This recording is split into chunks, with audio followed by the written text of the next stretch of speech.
काय बाई कसं वातावरण झालंय मोकार पाऊस यायला बसलाय.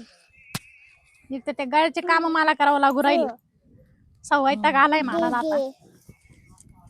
ऋषाली चालली काय ना? ए ऋषाली काय ग? ये ना इकडं. काय म्हणते? कुठे चालली होती? हे चालले ते थोडं काम होत. हा का? हा अगं माझं ना एक काम होतं तुझ्याकडं. बोल ना.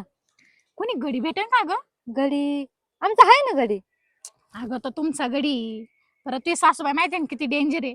एवढंच हा. त्याशी बोलायचं म्हणलं तरी नाही का ते घरचीच मोरीन काहीतरी ती म्हण आहे तशीच गंमत आहे. तुझी सासूबाईला डेंजर आहे. परत म्हणशील तिच्या काला गेली का बरं बोलली. मग ऐक ना, आमच्या घराच्या पाठीमागे ना ऊस तोडी येईल. तिला हाय एक पोरग, त्याला विचारून पाहते मग मी. हा पाय ना त्याला वाटलं समायना बी ना चांगला देईन मी.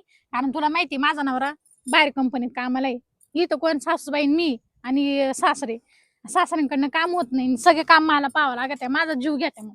बरं मग मी विचारून पाहते मग त्याला. विचारून पा त्याला माझ्या घरी पाठवून मग. बरं बरं येऊ का मग? हा हा बाय. बरं झालं बाई गाड्याचं तर टेन्शन मिटलं. तो आला ना त्याच्याशी बोलून घेते. काय नाही भले त्याला 2-1 हजार रुपये वाढवा देऊन टाकी ते. आता त्यालाच पाणी भरायला होते आल्यावर मरू दे.